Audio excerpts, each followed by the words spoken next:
I want to start today with a treaty statement, a manifesto, if you will, that we will prove true by the end of this short little presentation. It's that everybody gathered here is an artist. Everybody here is creative. Everybody here is capable of coming up with the next paradigm-shifting idea in business and music, in tech, in entrepreneurship, whatever it is you endeavor to do. The question, though, is will you allow yourself to do that? Will you allow yourself to be what you already are? Now, Pablo Picasso, we've all heard of Picasso, famously said that we're all born artists, but the challenge is how do we stay artists as we get older? Or put another way, how do you grow into your creativity as opposed to out of it? And that's what I want to drill into over the next 30 minutes. How do you continue throughout your career getting more creative, more inspired, more nimble, more curious, more competitive, more successful in the brass ring in life, happier? How do you do that? Now, I don't think that Picasso meant that we're going to be Banksy doing, really cool underground graffiti around the world, or Basquiat or Georgia O'Keeffe painting the Las Vegas hills. What I think Picasso meant is that all of us, whether we're a songwriter or you're a small business owner or you're an entrepreneur, all of us bring artistry to our daily tasks. And a lot of people say, well, I'm not an artist, I'm a businessman. I'm like, no, that's not true at all. When you create anything as mundane as bullet points for Teams meetings, you're creating something, and the act of creating demands creativity. So if you can agree on that conceit that, okay, I do exercise creative muscles, then it's not a stretch to say what can help one person in one discipline, like writing hit songs, can also help someone in another discipline. Now, I've been doing music for 30 plus years, and over those 30 years, I've been able to have some of my biggest dreams realized. Getting signed in a band, having platinum albums, touring around the world, being on award shows, having songs recorded by Taylor Swift, Morgan Wallen, Ed Sheeran, Deborah Harry, the list goes on and on and on. And over those 30 years, I get asked more and more, like, well, how have you stayed competitive in a notoriously fickle, youth-centric career? So I had to start thinking, like, what is it I do? What are the things that I've had to learn how to do to stay competitive? And I'm going to share some of those with you. But in order to know where I'm going, where I'm at, we need some historical context. So I'm going to grab this acoustic guitar right now. Yes! So it's not November 24th, 2024. We are going back to the summer of 1995. It's RFK Stadium. Pearl Jam, Red Hot Chili Peppers are on the bill, but only one band has the #1 song in the world. That's Better Than Ezra. We got to liven up this Sunday crowd. I know there was F1 excitement in Vegas. We got to bring it back.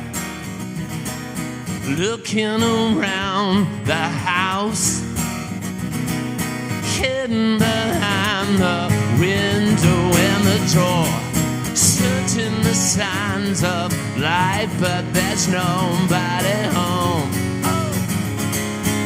Here comes the chorus.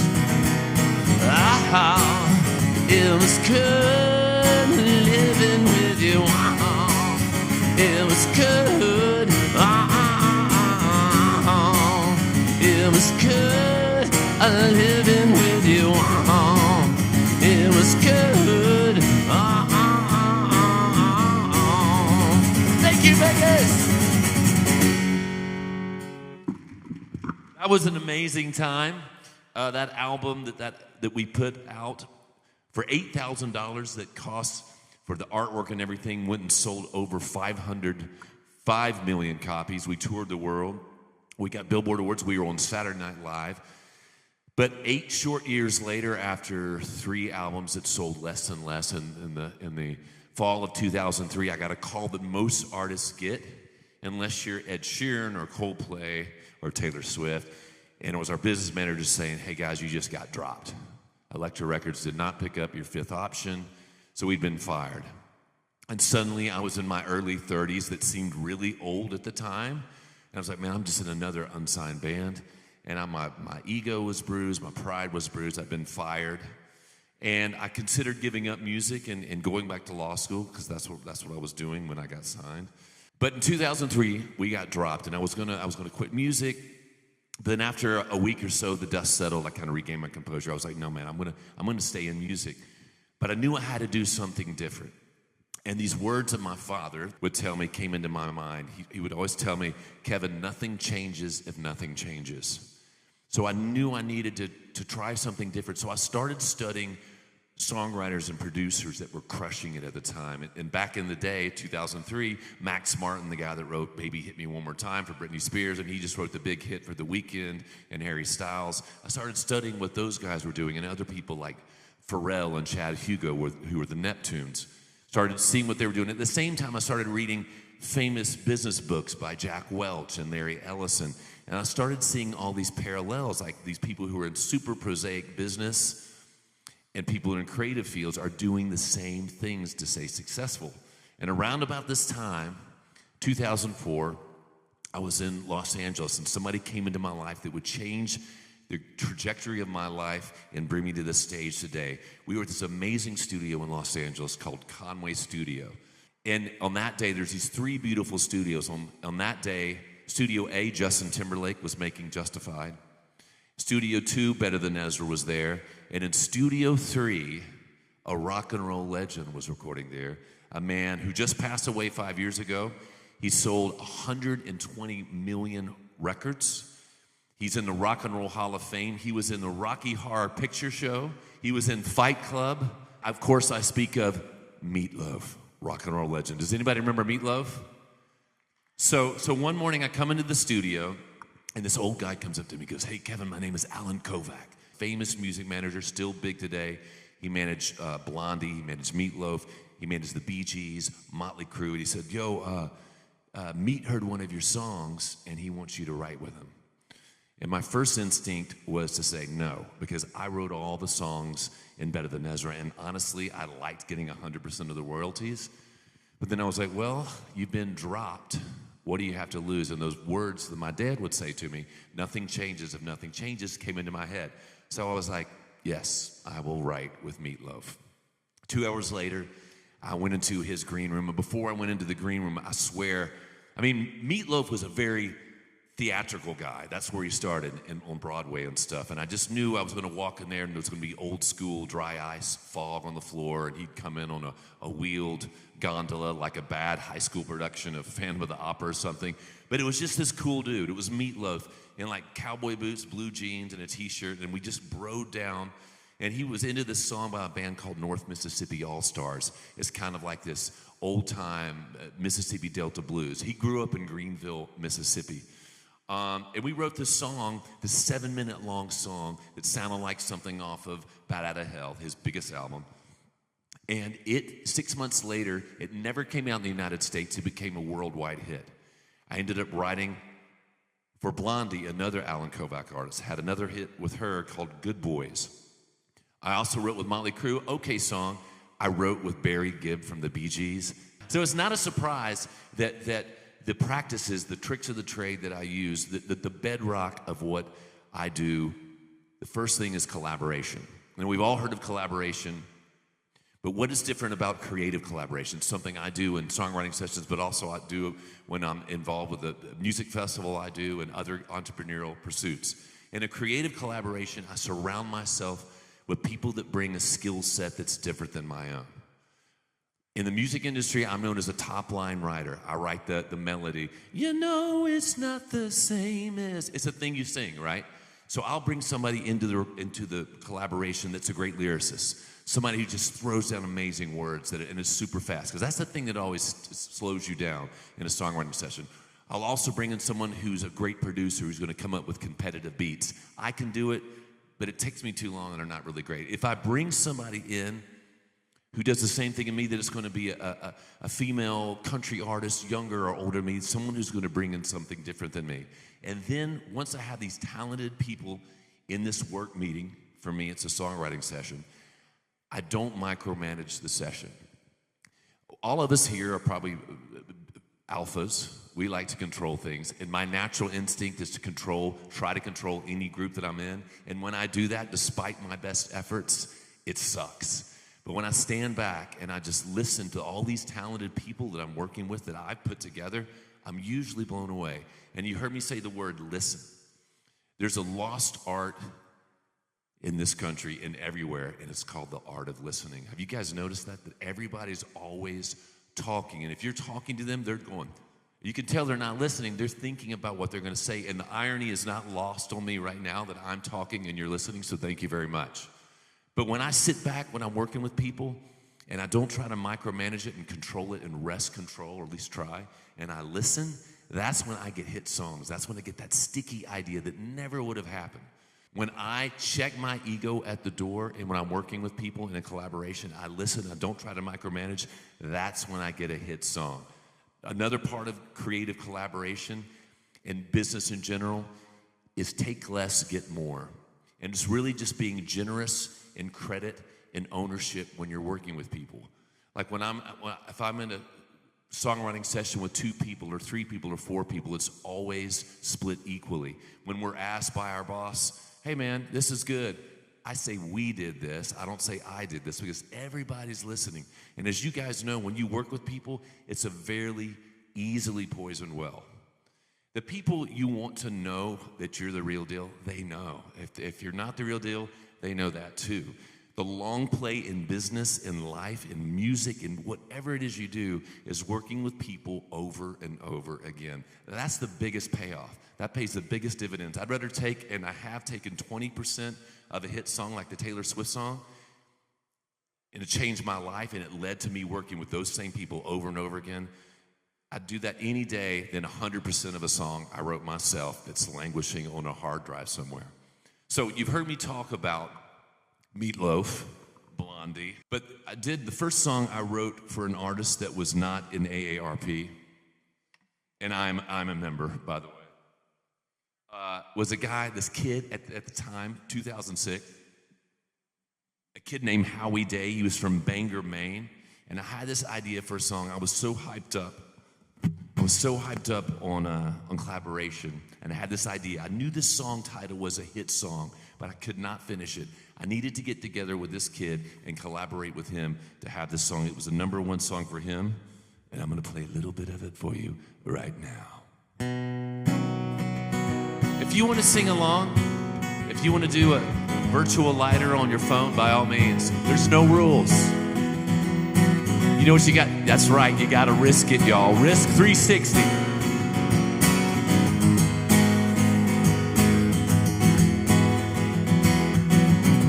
The dawn is breaking, a light shining through. You're paling, waking, and entangled up in you. 'Cause even the best fall down sometimes. Even the wrong words seem to rhyme. And out of the doubt that fills your mind, you somehow find you and I collide. You know this song. You somehow find you and I collide. Thank you. The first song I had by an artist, he was in his 20s. One of my favorite quotes is by a guy, they call him the Oracle of Omaha. I heard Todd mention him earlier. Does anybody who know who I'm speaking of? Warren Buffett. Warren Buffett. And he has one of my favorite quotes, the more you learn, the more you earn. And that's a great segue into the second practice I use to stay ahead of the game and being a successful writer and a successful businessman. I call it filling the well. And it's really just continuing education. We've already established that we're artistic animals, that we're creative animals, and when we're working, we're being creative. But when we're doing that, we're drawing on a finite well of experience and inspiration that's within us. So if we're pulling and we're more and more withdrawals, it's incumbent upon us to continue putting experience and inspiration back in. Otherwise, you get creative bankruptcy. So how do you avoid that throughout your career? So not only do you have a first act, but a second act, a third act, a fourth act. You fill the well.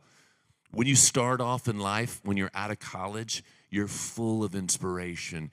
and experience, because everything has happened to you for the first time in your life. Your relationship with your parents, your siblings, your first love, your first heartbreak, the songs you love, high school, college, all that shit conspires, and you get out into the business world and you know everything that's just happening and you crush it. But as you go on through life, it can't be a passive thing, seeking out to be inspired and getting knowledge. It has to have intent. You got to go out and seek it. And this looks like there's two different parts of that. There's the passion part. What is the thing that brought you into what you're doing right now? What was it that just lit the fire? Like, I love that inspired you. For me, it's music. Every Friday, I'm listening to, when I'm working out in the gym, and yes, I have the COVID gym in my garage, like most people. I'm listening to New Music Friday, and I'm listening to new production styles, new songs, new artists, new ways of phrasing things. And without any hesitation, I will tell you 2 hours later when I'm in a songwriting session, I'm bringing those fresh ideas to the songwriting collaboration. If I was doing the same kind of songs, if I was trying the same business tactics I did in 1995, I wouldn't be here right now. So I'm always inspiring myself, relighting that fire. There's also knowing the business of your business. I'm always surprised by when I work with somebody. I'll work with the songwriter, and they'll start, we're writing a song. Like recently I was writing a song with this guy for Keith Urban. I've had a lot of cuts by Keith Urban. Keith's a good friend.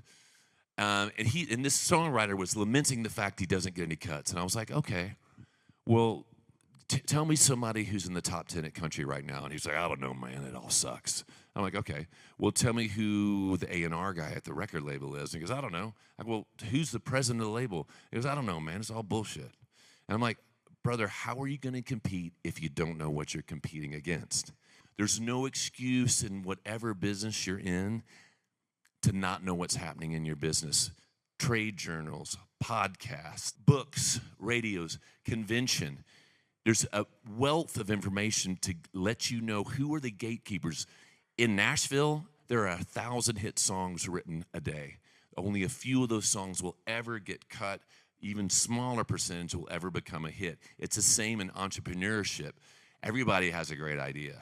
It's the ones that can connect the dots to get it to the finish line. Those hustlers who know where all the different executives are, where the bleeding edge of technology is, there's no excuse to not know what that is. Another way, a great way of continuing success and filling the well is embracing the success of your competition. Now, the ego, which I said you got to check, the ego will tell you what my competitors are doing is lame, it's no good. But when you sit back and you look at what your competitors are doing, you're usually blown away. You're like, wow, that's really good. If I'm not doing a speech or doing my own show, I'm checking out other music, what other artists do when they play live. What happens in business, what happens in life when you're practicing creative collaboration? You're doing all those things. You're checking your ego. You're filling the well. You know where the executives are, and you're trying to get it across the finish line, but you're still banging your head against the wall. For me, we call that writer's block.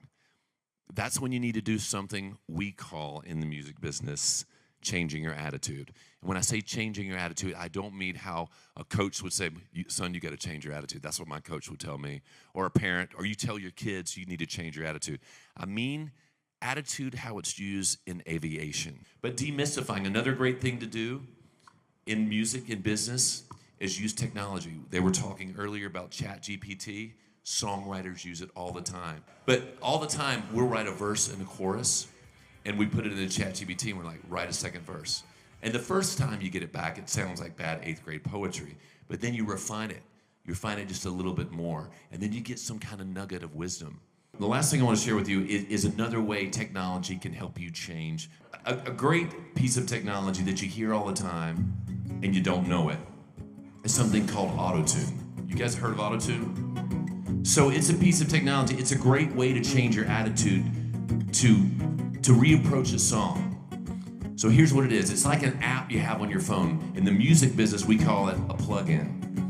And auto-tune is you put it on a vocal chain or something. For this instance, it's a vocal chain. And you put in the key of the song. This is a key of G. And anything you sing through that microphone is in the key of G. And songs are written all the time. Dua Lipa, Levitating, written with auto-tune.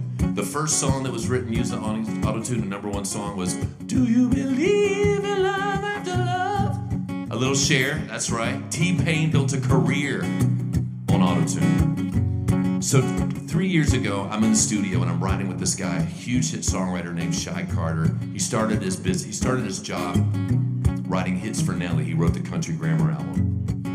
In 2 hours, we're trying to write a song, and I'm playing this because we were like, let's write a song like Hey Soul Sister or Jason Mraz, I'm Yours. So I started playing this. 2 hours, we had nothing.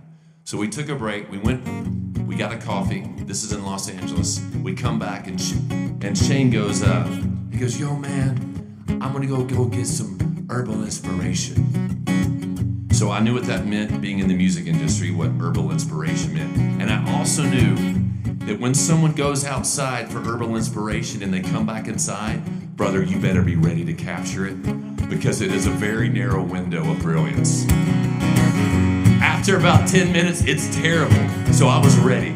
I hit record. He goes, yo, put auto-tune on my vocal. I did. And the first thing that came out of his voice was this.